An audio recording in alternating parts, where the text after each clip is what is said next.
And we are live, even though we've been talking backstage and BSing and hanging out. Yeah, but this is our full reviews. New Comic Book Day Book Club. I have half a voice, but I got a guy with a full beard here, as always. How you doing, Alec? Good. I'm trying to, hoard toilet paper and not go to NBA games, apparently. You said hoard, right? This white T-shirt I'm wearing is actually just toilet paper. Yeah. So. And that awesome guy down there is Kavi from ComicBooksNYC. What's up, brother? What's up, man? Thanks for having me back. I lost track of how many times I've been on the show, so let's not keep track moving forward. There you go. I think it's four times. Yeah, 4 or 5. I don't know. Right. All-star. One more time, you get your SNL jacket. There you go. You can hang out the green, which is strange that better be made up of colored toilet paper. You think that we'd give out new Comic Book Day Book Club jackets, but nope, SNL jackets. That's perfectly fitting for ComicBooksNYC. ComicBooksNYC to you. Good. I'm sorry. I'm the only one that does it. I can abbreviate my name, but screw all you try to. Yeah, exactly. So welcome in, everybody. We're here to talk about Star Wars Bounty Hunters. So hopefully you snag one today because we're going to spoil. Oh, is it Bounty Hunters or Bounty Hunter? It's Hunters, right? Hunters. Okay, got it. People in the chat taking bets on how long it's going to take for me to dump all over this book. It won't take long, but we're going to jump through the chat first because that's what we do on this show. This is the variant cover, which John and I both got this one. I don't know. Oh man, I want it. I love this cover. I want it. I'll send it to you, Kavi. Will you? Yeah. Why? That's fine. You guys just got a glimpse into his review. I did not get the 1 in 50 variant. I don't know if anybody got that. No, nope. I saw it. So I haven't been buying new books, sadly. So I'm just. It takes everything in my soul to like pass on a new Star Wars book #1, like for a new comic book day situation. But like once I start buying one, that's it. The streak is, I'm trying to go cold turkey on the new comic book day books. So we basically got you back on off the wagon. No, I'm a little bit cheating because I do still buy digitally to read, like occasionally on the scroll back. Yeah. On the books I want to read. So can I just talk about how I like that cover and then they put the shitty banner across the top? Yeah, I don't like the banner that much. I do like the regular A cover. It looks like a freak that comic book day book now. Yeah, kind of. What does it say at the top? Galaxy's Deadliest, Ghosts of Corellia. I guess that's the name of this story arc. So, yeah, but they didn't put it on this cover. Right. So I guess it wasn't that important. Hello to the Biggie Shack, the one in immortal Biggie Shack. And Chris Barrett is here. Thank you, Chris. Thunderhouse Design. Chris is a big Star Wars guy. He is. Star Wars fan. Kavi's in the chat as well. While you're doing the chat, I'll be right back. Hold on. If you want to go to Kavi's channel, obviously you click on his name, but I put his link in the chat in the description as well. He's an awesome guy with an awesome channel. Thank you. And there is JP. I would say I'm an awesome guy with a channel. I got a channel. I got a channel, guys. There's JP Budget Collecting. He was on with Kavi earlier tonight. So if you want to see another show with Kavi, they were hanging out earlier tonight. Right, just pick like 5 to 10 random YouTubers throughout the week, and you might see me there. But what you won't see is videos like on my channel. And JP says, I guess they will all love the book and almost sickeningly be positive, just like always. He knows our programming so he really does. well. Okay, they got an over-under going. TJ says, can we agree the cover is good? I like both covers. I just don't like the little banner, I got to say. Just kind of definitely liking the covers. And they had a photo cover one from Empire, right? I don't. Oh, for the B cover, probably. I didn't go to the shop. Cover where I didn't go to the shop, but I haven't been looking at. I haven't been looking at like what to pull and stuff since I stopped. I think that was the C cover. We got Sam I Am Comics. Thank you for coming by, sir. Sam I Am. Gray Matter Hulk. Alec got dumps like a truck. What? There you go. I don't quite know what's going on. What's up, Gray Matter? Did do that, the cover A. Yes, he did. Yeah. Ooh, mood lighting. We got sabers.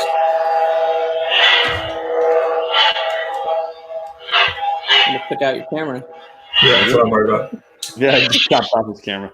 Bear Island is here. Thank you for coming by, Adam. Think about lightsabers. When you turn them off, you can put them on your shoulder. But if you turn them on, they really hurt. Ready? Hold on. You know what's interesting though is like I had not read the new Star Wars run that Charles Soule is doing between Empire and Jedi. So I was an issue behind. The third issue came out like a week ago or 2 weeks ago. I was an issue behind. So I read that today. I also read the Darth Vader #2 from the Greg Pak run, which came out today. I also read the final issue of the Rise of Kylo Ren miniseries that Charles Soule is writing, which has been fantastic today. So there were 4 new Star Wars books today to be read on my reading, digital pile right here on this iPad or whatever.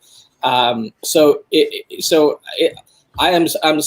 they're all taking place. Most of them are taking place in that time period between Empire and Jedi. The Kylo Ren one is not, obviously, but I do find it cool that they're putting out all these books in the same time period at the same time, and like I get to sort of immerse myself in that timeline that nobody has covered. Really, you know what I mean? Because clearly, judging from the beginning of Jedi, quite some time has passed, and so it gives you that opportunity to say, like, okay, here's all the stuff that happened in the meantime. Gray Matter Hulk asked, have I found the Black Crystal yet? So interestingly, Disney, I guess, probably got complaints or something about mystery packs, so you can just buy whatever crystal you want now. So this is the yellow one. I also have a purple one. But so you can just go buy the black one now. Oh yeah, you got it all covered. Which I will do because black. But I'm waiting to get my Sith saber, so I'm gonna buy another one. Does the TSA give people issues with lightsabers in your carry-on? I don't know. You don't know because you haven't flown with it. Because I live here. That's right. You live there. But the biggest McDonald's. You got access to that biggest McDonald's. Yeah. But judging from the amount of people who buy them, I would be very surprised because they're they got to be flying all over the place with those things. Yeah. You can ship them too. Disney will ship it for you. Oh, word. Hey, so we are supposed to talk about comics. Oh yeah, let's talk about it. We read it. We're talking about Star Wars instead. Let's talk about a comic book. I thought it would be different if tonight, because just to help JP out, to let him know whether we like or dislike a book, if we started with a grade and then see if after the discussion we all have the same grade when we get to the end. I said I would probably give it an 8 out of 10. That's right. And I said I would give it a 7.0 white pages. And I said a strong 6. There we go. All right, so nobody's shitting on it per se. A 6 is a D-. He's gonna shit. Okay. Yeah, I guess you're right. Yeah. First of all, I'm thinking about it too much like it's a graded CGC Silver Age book or something. Because I'll take that strong 6.0. Oh, strong 6 and like a fantastic 449. I think he's saying a 6.0 in a modern book. Oh, are you really? Okay, so we are talking about lighting this up.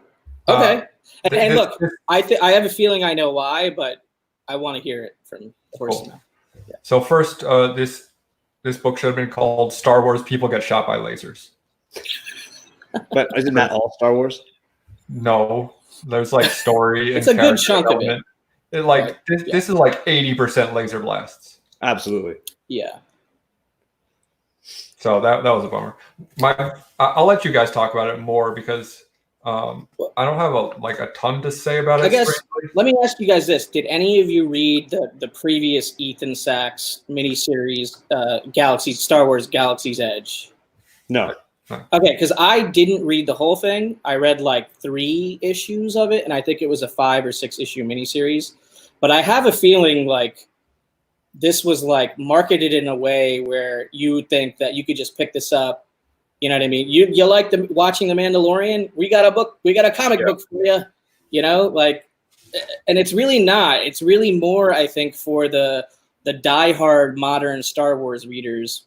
And I don't even necessarily put myself in that bucket because I am behind on several of the different series. But basically every modern Star Wars comic series that has come out in the Marvel era, I have at least read a little bit, if not the majority of most of the volumes that have existed and the ones that are coming out, right? So to me, it was easier to pick this up and start flipping through it and being like, oh yeah, that's a callback to, you know, XYZ, or, you know, when they're saying the, Lady Proxima, you know, Corellia thing, like that's a direct tie into the Solo books and the Solo movie and whatnot. And I have more of that stuff in my head. So I'm reading it under, I guess, pre-existing conditions, I guess, of knowing a little bit more about backstory. Yeah, exactly. Because while reading it the first time, I did find that it was a little bit hard to digest outside of just all the shooting and lasering going on. It's like, what are the stakes? Like, why should I care about, Valance, and why should I care about Nora? Noka Lash or whatever, who turns out to be like the big bounty or whatever. Obviously, people are familiar with Boba Fett. He's in there. Like, why is she the big bounty? Like, we don't even get like at the end that's supposed to be like the big reveal, but when they said that, I was like, okay, she's in 2 pages at the beginning. Like, I don't get why. Right, and she kills a client, right? Yeah. So you want me here? Let's give like a basic story. Before we get into it, I just got an email that I really feel the need to share before we move forward. I do want to get right back to the book, but big news for me. I got an email for top senior dating sites. So it's official, guys. I'm a senior. Holy hell. Being targeted by the does it say there are hot singles in your area? Is that? No, it's very classy, actually. It's 2 people like walking on the beach holding hands. They look very much in love. All right, well, boomer. So the plot focuses at the beginning in a flashback. We have a group of bounty hunters working together for an assignment. And I mean, without getting too into it, the assignment kind of goes sideways. We have Boba. We have, is it Bosk? Is that how you say it? Yeah, Bosk is one of the original OG bounty hunters that was with IG-88. Yeah. Within the Vader scene in Empire. Yeah. And then we've got the main character whose name I've already forgotten. I'm sorry. Valance. And the 3 of them are in this situation that goes haywire because he's going to bring Valance to the Force. Possibly. Got it. Because a woman on their crew basically loses her crap and kills the client. The client, yeah. And then it jumps forward in time when all these bounty hunters are in different places around the galaxy, and why didn't Valance get his face fixed? I don't know. It looks cooler that way. He seemed pretty pissed off about it, though. I did enjoy the that hatred or whatever, not hatred, but like just the little beef that's brewing between him and Boba. Yeah, that was cool. I kind of dug that, sort of taking shots. So anyways, the 3 of these guys all get the bounty at the end for that interests them all. And the reveal, like Alec is saying, it's not a villain reveal, huh? The reveal is that the bounty is this woman who betrayed them, and so they're all now trying to go and get her. That's the setup. So basically the setup is that they want revenge on this person, and now all of a sudden they've been presented with a bounty for this person that screwed them over. I don't even know how much time has passed between, because it just said then, right? Yes, it didn't say 2 years ago. Yeah, they have a question: is Valance from the original Marvel Star Wars comics? Yes. Okay. Yes. Yep. I didn't know that. So can I ask you guys a question about this book? Mm-hmm. Would you wager? This is not a joke. This is a real question. Okay, I'm just waiting. You're laughing like I was going to make a joke. Do you think that Ethan Sachs went to Marvel and said, "Hey, I have an idea for a Star Wars comic," or did Marvel go to Ethan Sachs and say, "We need you to write a Star Wars comic"?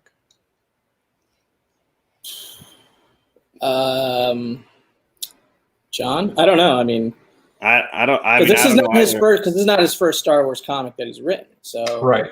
So I feel like maybe one version of those 2 things happened for the Galaxy's Edge story, because I think that was the first Star Wars comic he had written. Yeah. Maybe it had something to do with his work on Old Man or Dead Man. What did he write? Did he write Old Man Hawkeye? He wrote one of the Old Mans. Quill, right? Hawkeye and Quill. Yeah, Hawkeye and Quill. Yeah. So maybe they liked what he was doing there with like some of the grittiness of those stories.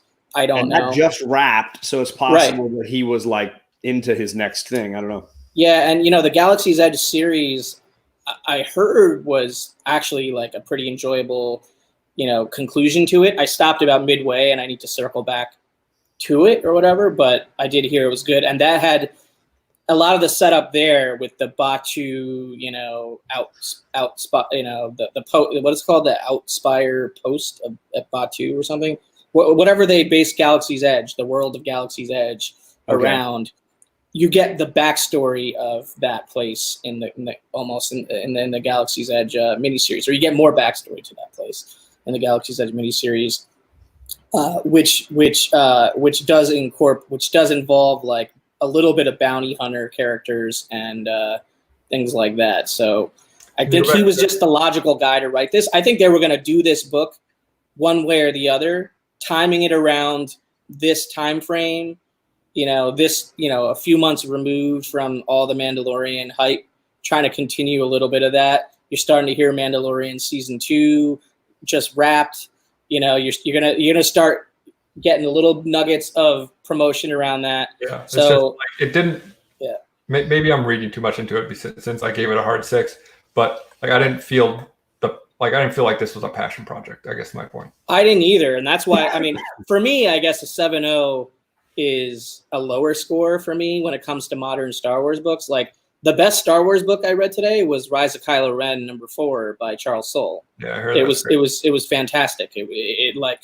It made the movie better for me. You know what I mean? Like that's how good that series is.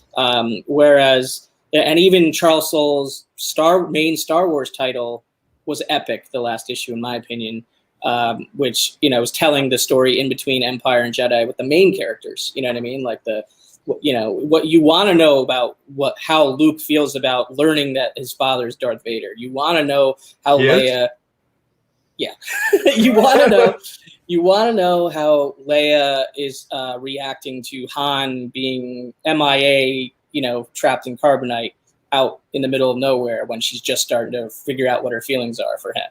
Things like that. And you get that from that series. In this series, you don't really know what you want going in. You know what I mean? Like as a Star Wars fan, at least I didn't. I was like, okay, I'm going to read this. I have no idea what's going to be inside. So I kind of just I guess I didn't have as much to critique because I wasn't expecting anything significant to begin with, I guess. A lot of people in the chat talking about Target Vader. Have you seen that SNL skit, Target Vader? I have not seen that. Where he's wearing the red vest and he's working at Target. That's funny. Yeah, he's working. Yeah. Thank you. Really? That's hilarious. No, it's not. That was just he just made it up. Very funny. All right. Well, I would have believed that because I don't watch SNL anymore. Yeah. So. I mean, get on it, SNL. Some awesome people in the chat. Thank you for coming by, Super Russ and Brett Hess. I would agree with what Jung said. Dark Visions. He says the Vader Dark Visions series was something that he enjoyed last year. I really did dig that Dark Visions series. I collected the Target Vader books, but I haven't gotten around to reading it. But that's probably something I'm going to catch up on pretty quickly here. Well, for me, obviously people know I was not a big fan of The Mandalorian.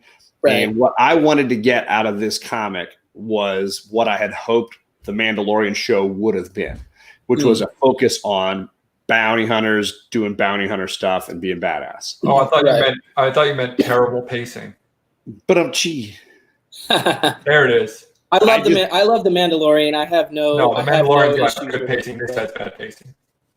I didn't want the babysitter TV show, and this felt like the cool bounty hunter stuff I wanted. And so on that side, I wanted the laser blasts. I wanted bounty hunters betraying each other. I wanted fights, and this is just wall-to-wall fight. That's pretty much all it is. Pretty much. So for me, I got everything I wanted out of it. Well, what's that? But it wasn't told well.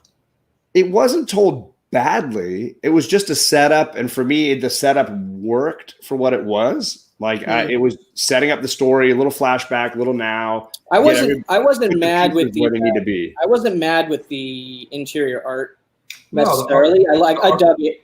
I was a little bit more frustrated with the words, like the actual dialogue. Can I share a couple of moments that really grind my gears? Sure. Absolutely. Well, first of all, there was a joke in here that was roll on the floor funny that was clearly not supposed to be a joke. Where the last page of the past storyline, where Valen says, "No, it can't be. Lash would never do that to me." And then it cuts to the present, and it says, "I can't believe you did this. You did that to me." Yeah. That was not supposed to be a joke, but that was very, very funny. I thought it was supposed to be a joke. Was it? That's the thing. I thought it was supposed to be a fun play. Yeah, I thought it was intentionally supposed to be like that. That to me came off as super cheesy to me. I mean, that to me is very reminiscent of what Ethan Sachs does in comics, like having read those Old Man series that we were alluding to earlier and whatnot. So to me, that was just kind of like Ethan Sachs' style a little bit, and it didn't take me out or anything like that. I actually did kind of chuckle. I didn't, lull or whatever, but I had a little chuckle. But I had a bigger problem with things like the what's it called, the in between missions, I guess. The in between missions from I understood the past story and I understood where we are now, but it's like those 10 pages in the middle were like a slog for me. Like I was way more into the beginning. Yeah, I was way more into the beginning of the issue and way more into the end of the issue, and those like middle 10 pages were a little tough. It didn't advance the character or the story. Yeah. So here's the first thing that really ground my gears. So here's these two panels here where he's going after this guy on a land speeder here. Yeah, yeah. And the top one, he says, "The mark appears to have escaped," and he says, "No, he'll be back." And then the next panel, he says, "See," and the guy's turning around. Right.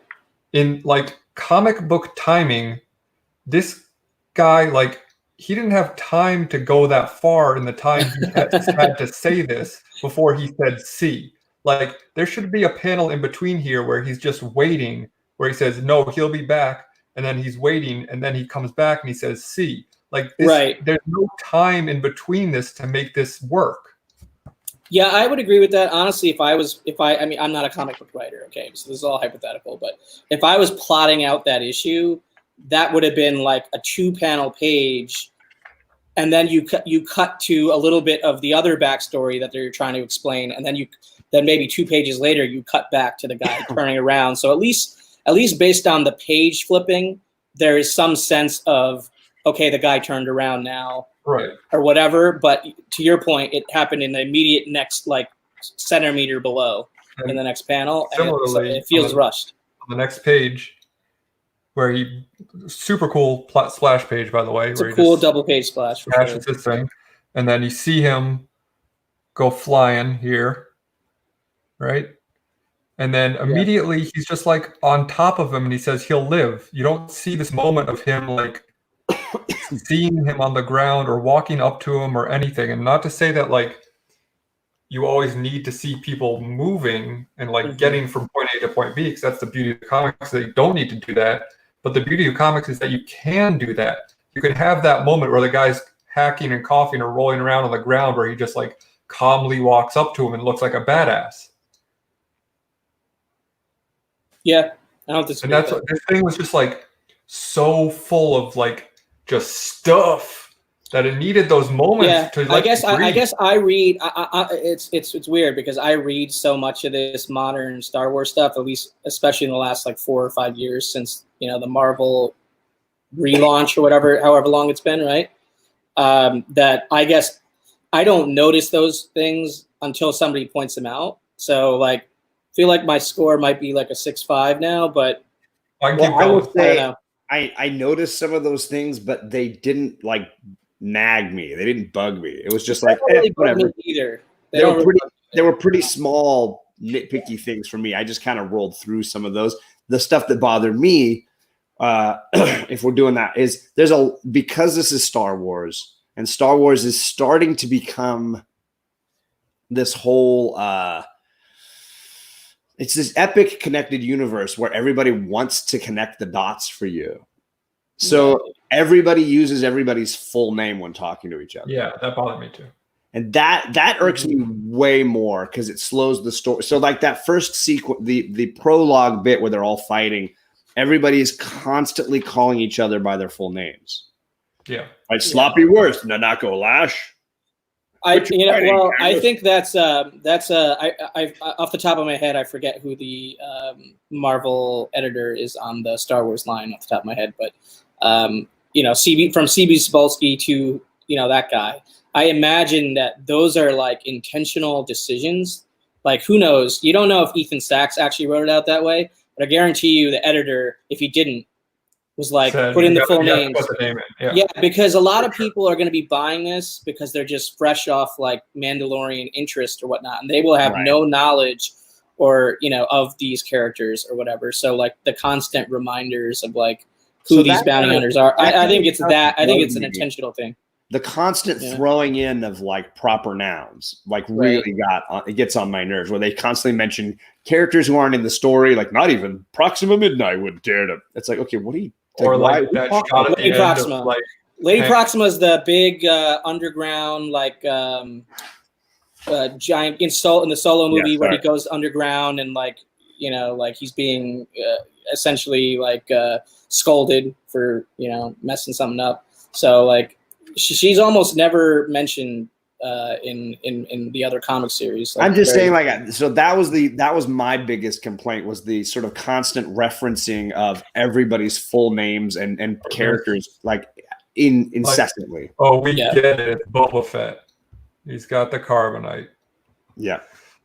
But going back to like what I was saying about the pacing, and you said it doesn't bother you that much, and going back to like everyone making jokes about how I was dump on books. The thing I always say, like week to week, is that it's not about me just saying everything's bad. It's about me saying we deserve better. And if they just did, like, an editor did their job, or a writer had time to do a second pass at stuff and say, hey, if I put a beat here, this would make this page or this whole sequence feel totally different and work better.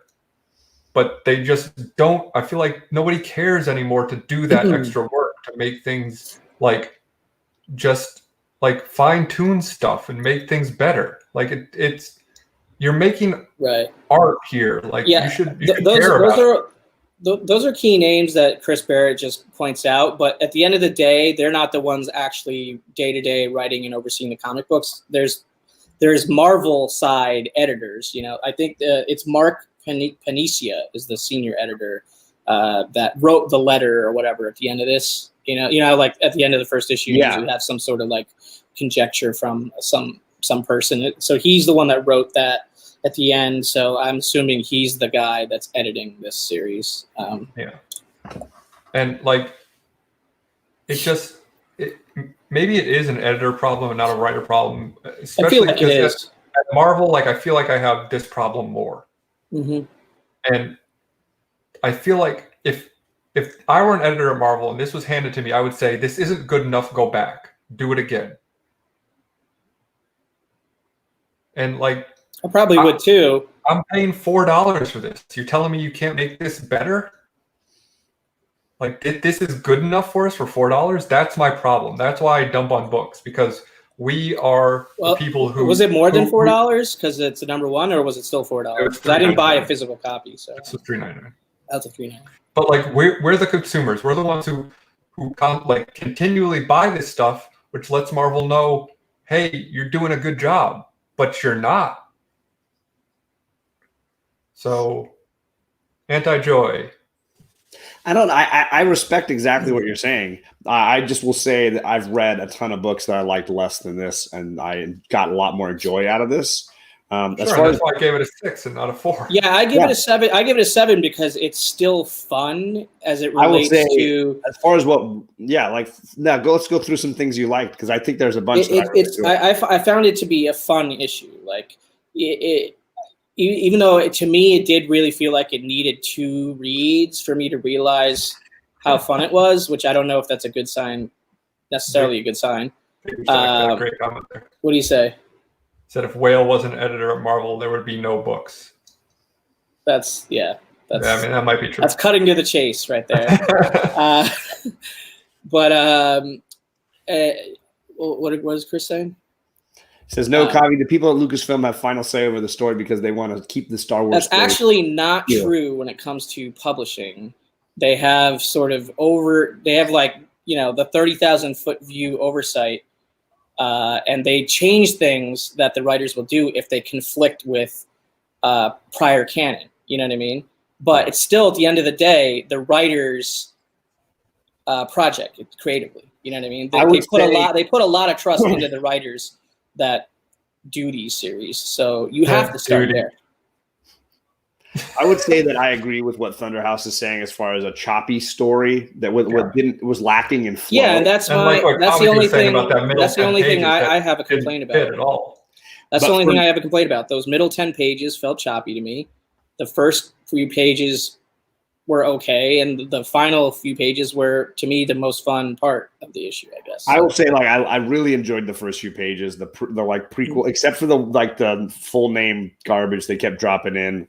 I thought the art was awesome. I think this splash page, or the Boba Fett splash page, that was almost worth the price of admission right there. But I mean, just this splash page is nuts when Boba is revealed. I like that page. I like that page for the art. I would rather buy a poster of that image than I would buy this book. Yeah, there it is. I like that it was nonstop action. That it was people getting blasted all over the place. I enjoyed that stuff. I like the concept as far as having bounty hunters who were working together and got screwed over, and now they're back for revenge. I like all this idea, and I think the story could go in a lot of fun ways knowing Ethan Sacks. Right. Well, I do really think that this works as a setup way better than a lot of Marvel #1s we've read. And I would prefer to read this issue 2 than a lot of the stuff we read. I also I like the Dr. Aphra cameo / 2-page. I feel like she's going to be in it because she got the bounty too, didn't she? I would hope so, because based on what she's done in the main Star Wars title and her own Dr. Aphra title, she's in the mix when it comes to nefarious, underground jobs. You know what I mean? So I do think that makes it kind of promising. I'm not saying I don't even know how long this series is supposed to go. I'm assuming it's a mini series, not an ongoing. Yeah, I would assume. Right. A lot of people in the chat saying that I would, if I were an editor at Marvel, I would leave to form image 2. People said second image. I'm way too pretentious for that. I would call it reflection. Sorry, I had to do that. Figured you'd call it bad idea, but somebody else took it. Yeah, someone already took that. Which, surprise, surprise, I'm all in on bad idea comics right now. I would imagine you are. Yeah, so for me, I liked the art. Yeah, she has a new #1 coming out next week, I think, or maybe the week after. So yeah, I thought there were lots of great splash pages. 4-1. I thought that the fight sequences were kind of cool. I liked the way they did it. It wasn't just and the artist can draw movement really well. I could see the movement across pages really well. And again, I think it set up some stuff. Is it my favorite? No, I think that I think even with Ethan Sacks issue #1s, I don't know that I would put this as his best. But I definitely wouldn't. It wasn't even the best Star Wars comic I read today. It's the 4th best Star Wars comic I read. All the other 3 new Star Wars comic issues I read today were all better than this. So, I don't remember what I was going to say about it. I don't. So then, how about this, Kavi? You're trying to cut back on your Star Wars comics. Will you buy? I'm trying to cut back on all of my new comics in general. But will you get the second that come out? But will I what? Will you read the second issue? I'll read the second issue digitally on my iPad, and then I'll make a decision from there. Similar to sort of, I didn't do it digitally, but on the Ethan Sacks Galaxy's Edge mini or whatever, I bought 3 or 4 of the physical issues, and then I decided to stop, buying them. So I don't know. I'll still probably read it, which means I will pay $3.39 just to read it, and I won't have a physical copy in a short box somewhere. But I'm running out of short box somewhere, so you know what I mean. I remember what I was going to say. Something I've said before as well, so forgive me for repeating myself constantly. But just because you can draw well doesn't mean you can draw comics well. It's true. because comics are about storytelling, and I feel like there were some real missed opportunities in the visual storytelling in this book. Potentially, yeah. I have a couple of Star Wars books I'm stuck in the last 40 years. That's one of those 2 sentences in one that Biggie likes to roll out that you got to sort of reverse engineer. Yeah. What's up? You got to punctuate yourself. What's up, 1-2 Comic Talk? Thanks for coming by, Kevin. So thanks for asking me, John. No, I would not buy this. I know exactly what you're going to say. You've cut Marvel out of your life like an old girlfriend. Yeah, I have, yeah. Apparently, he's cut all of his books except for 100 of them. Taken out of the Rolodex. If he can do it. People still use Rolodexes, right, John? Probably. Boomer. I don't know. We're gonna have to start using Rolodexes when coronavirus Y2K You have to takes start out using all your Rolodex. computer systems. Gonna have to start using your Rolodexes for toilet paper. Hey, that's what my free comic book days are for. I got all the books over here. We got plenty of toilet paper. It's called X-Force 1. Well, I'm gonna get. There's another field of Marvel where it's like I'm currently being driven up the wall, like with how many books I need to read to like stay on top of like what is happening with X-Men. It's just like, oh my god, killing me. Which is why I stopped reading all of them. Yeah. Hard cut. Yeah. Gore Vidal says Star Wars books sell no matter how good the story, and Marvel understands. Yeah, exactly. Variants. Yep. Hard truths. Suck it up, Buttercup. So they don't have to make anything good for us because we'll buy it. I am excited about this High Republic stuff, the Project Luminous High Republic stuff that they've sort of teased out and soft launched. If that doesn't come out at 420, they are missing an opportunity. I think the first book comes out in like August or something like that. Yeah. But Charles Soule is writing it, and it's a novel called Light of the Jedi. So that's the first part of it. But it's actually like new characters, 200 years before Episode 1.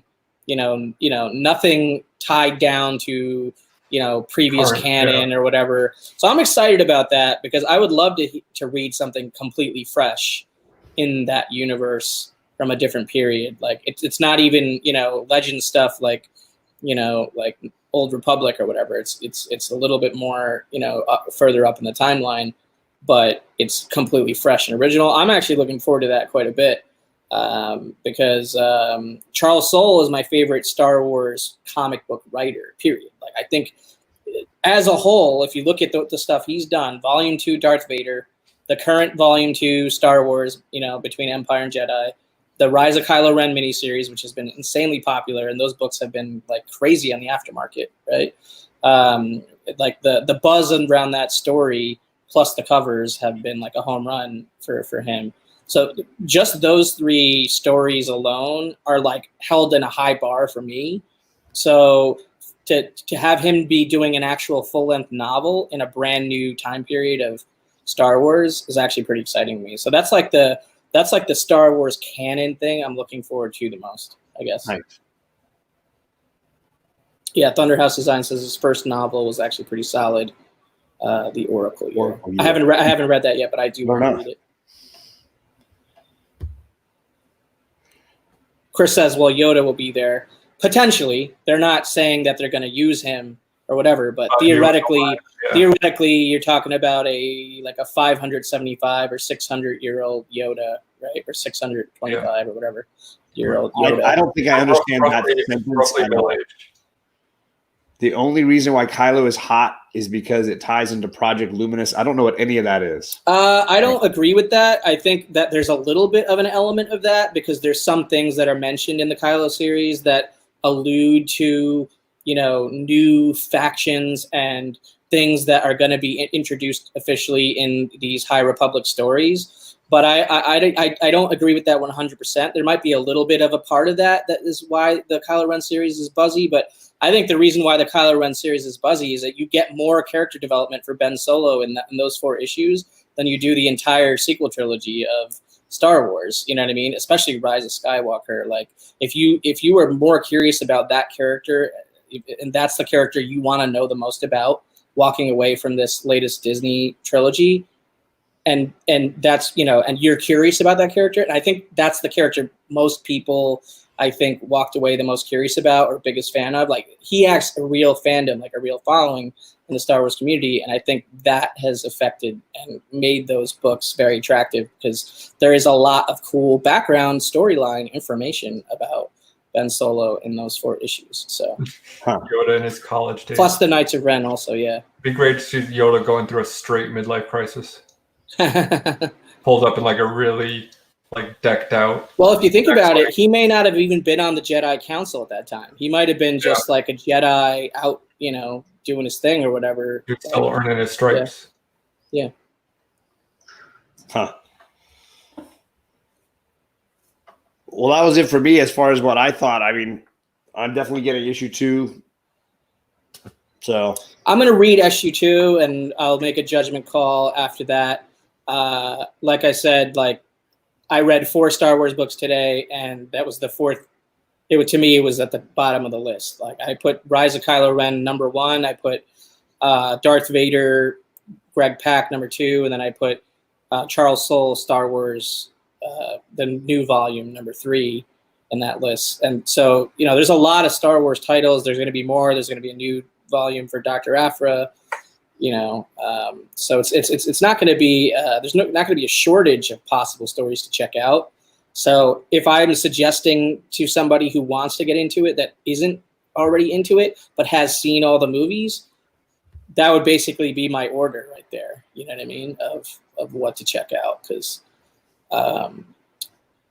I think that those stories have more depth and value and connection to stories, or to other stories that you've previously enjoyed, or other characters that you have some sort of personal connection or investment in. Yeah, and this might very well turn out to be a very cool story in the end, but it has the classic Marvel current problem of just like trying to jam too much down your throat too quickly, and so it just turns me off personally.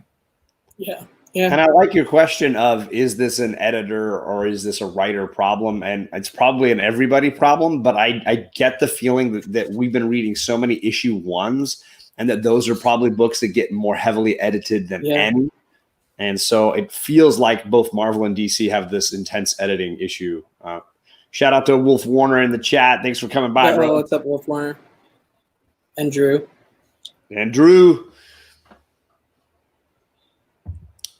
So then is that, are we Do ready? we no longer have a second topic? Because I was wondering about that, because I haven't been on the show since you guys cut the second topic part. Yeah, we kind of gave up on that. Okay, you gave up on it. We stopped wanting to think up them. Okay, gotcha. We gave all of our topics to the other Wednesday show, so we can ramble here. Boy, it's exhausting. Yeah, I guess that makes sense. XFlex says, does the way you feel about the new movies affect how you enjoy new Star Wars comic stories? Maybe. I don't know. I think that's gonna be different for everybody. Like, for me, it's less so, because I have read probably more new Star Wars comic books than I have spent time watching the movies. You know what I mean? Like, at least in the last few years. So personally, like, I take each entity on its own. Right. Yeah, like, me too. Including each movie. Like, you know. Yeah. I think with the comic books, you have to be enough of a fan to care and put yourself in a mindset of, what I'm reading right here is actually what happened at XYZ time frame. Yeah. If you can't cross that hurdle, like, if you will, like, you know, metaphorically, then it's probably not for you, because you're just reading it and being like, oh, that's fun. And then next time you see one of the movies, you're not remembering any of that stuff. You know what I mean? None of that stuff is. It would depend on like, if you were not a fan of these new trilogy movies, you might not enjoy the Kylo Ren comic as a result. Like, there's going to be crossovers, I'm sure. Possibly, yeah. Two Brothers Comics, thanks for coming by, Dustin. I think it's Dustin. Maybe is it Nick, the other brother? Nick? Katrina says, I love all the movies. Gray Matter Hulk says, I'm glad the Skywalker saga is over, and now that Rey was finally set up, I want to see her solo. Yeah, I mean, I think like I'm sure fans would not like this, but I think it would be like very cool to have kind of like a much quieter Star Wars like introspective movie. But of course, I would love that, dude. I would love that, man. Or because like the end, spoiler alert for the new movie, but like at the end where she's just kind of like there on Tatooine, it's like this quiet little moment. Yeah, it's basically it's basically a big ... Like, yeah. Okay. Oh, sure. They're gonna make tons of more movies. They set up so many new movies in that new one. Yeah. That was one of the things that bothered me about it. But that's a discussion for another show. That's a different one. Well, speaking of another show, next week we've picked our book, and we don't have to tell you later. It's going to be Alienated issues 1 and 2. Nice. Boom Studios' new book drops next week, the second issue, and a third print of the first issue. So if you want to catch up and join us, who's the writer on that one? This new book, you can grab the third print of issue 1 while you're grabbing issue 2, and we're going to review both. Your shop ordered it. What? Said if your shop ordered the third print of issue 1. If they ordered it, yeah. Who's the creative team on the book? Simon Spurrier, Chris Wildgoose. Those are the artist-writer combo. Cool. Not very familiar with those guys. So I enjoyed issue 1 a bunch. I thought it was pretty creative the way they did it, and I'm very interested in reading the second issue. And for me, it feels like another solid hit from Boom Studios. I'm a much bigger fan of Wild Goose than I am of Chuck House Train Duck. Good night, everybody. Good night, guys. Anything coming up on your channels you guys want to shout out? Anything coming up you want to let us know about? Yeah, I'm doing my 100 book challenge.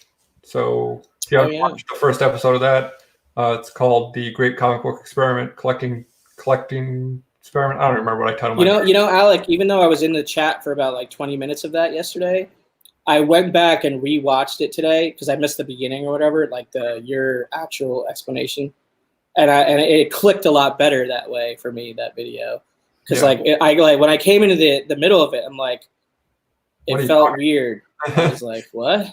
But I think it's cool. Like, I think it's something that like I've done a couple times.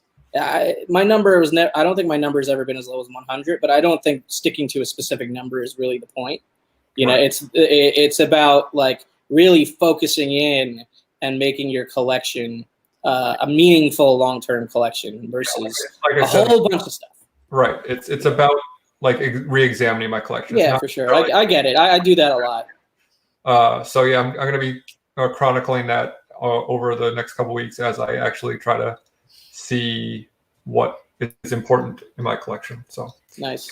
For that, I think obviously for me the bigger challenge is like any run that you collected instantly becomes okay. Well, I'm not collecting runs anymore. I can't. Yeah. Well, the biggest problem for me is like if I am going to get rid of a bunch of books, a bunch of stuff I'm going to get rid of is like kind of worthless.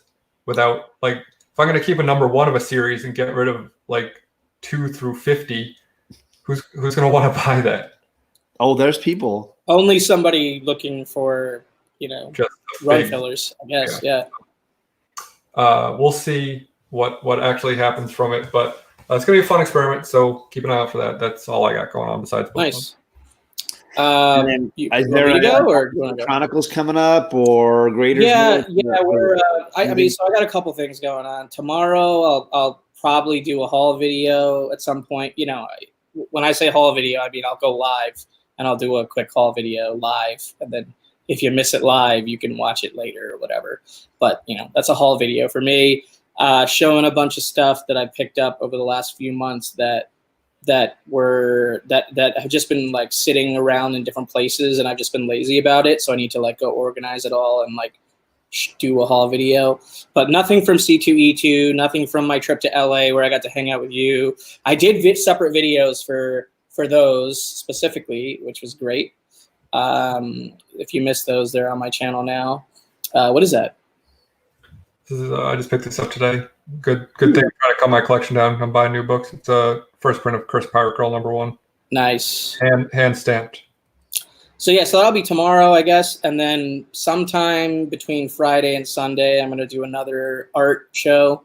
on my channel, the original art hour or whatever. I may not have a guest on the next one. I know Alec and I have been talking about him possibly coming on that show, which would be cool. I don't think you talked about original art as it relates to your project. I think it's probably not directly related. Like comic books, yeah. Yeah, it's separate. So who have you had on so far? I can't remember. I've had on so far Spidey Fan, J Hood Creative, Gorilla Tog Comics. So I have Alec potentially going to be on whenever we schedule it. I got Stray Flexen's going to come on. He's a huge Golden Age collector on Instagram. But he also collects original art and some. What about RB? I thought you had RB3, right? RB3 is going to be on eventually. He's like, give me a few more months to rebuild my collection. He's like, because he sold a lot of his stuff, and you know, he started this comic shop thing that he's got going on in Vegas. So I've also going to get Brian Take the Time Collectibles, has like the craziest original art, like, you know, vault or whatever, which is insane. He was on the Hialeah Comic Bros, Hialeah and Javi's show tonight, which was awesome. I think it was the first live stream he's ever done, so I think he's going to do mine next. So that'll be cool. And I probably have like maybe 2 or 3 other people lined up. JD, of course, is down to be on. We just have to schedule it. And hoping maybe eventually TJ comes on, because he also has original art, so I need to talk to him about that. And then Tricky Trapster on YouTube. I don't know if you guys are familiar with that person. They also have a original art collection. So I got about 6 or 7 other original art collectors lined up for the show, but I decided that I'm going to do that show even if I don't have a guest. If I have something art related to talk about or whatever, I'll just call it like original art hour special or something, you know, like whatever. Because I feel like when you have to have a guest, there's so many variables and factors involved. And then if I let it slip for a month, then I'll be like, I don't feel like doing the show anymore. You know what I mean? Right. So I don't want to lose motivation on that after, you know, doing 3 episodes. And it's basically like the most watched thing on my channel I have going as far as like watch time and stuff like that, because nobody else is doing it. So there you go. So that's what I got going on. Beyond that, I'm hoping I go to MegaCon, but hoping MegaCon happens. Yeah, I hope it happens. Just to respond to Thunderhouse Design real quickly, I think like 5 or 6 people have responded to the D&D thing so far. So maybe I'm going to create a group chat on Instagram. What's the D&D thing? I want to play D&D over online. Oh, cool. I did a second live stream directly after the one I did last night about that. Oh, okay. I missed that one. Sorry. It was like 5 minutes. Okay. So yeah. All right. Well, I don't have anything really coming up. I'm trying to get my voice back in shape so I can do some more Harry Potter reads with the girls. We should have our Saturday show, but that's about it. Like, I don't think anything's super big. Coming up on Monday, this coming Monday, I'm going to be back in referee form on the Boyhood Sevens channel on the regular, hopefully, Monday Comic Glory. But that's about it. We will see you guys next week. Thank you for staying up late, you East Coasters. And thanks, Kavi, for hanging out. Yeah. Thanks, guys. Have a good Appreciate week. Bye.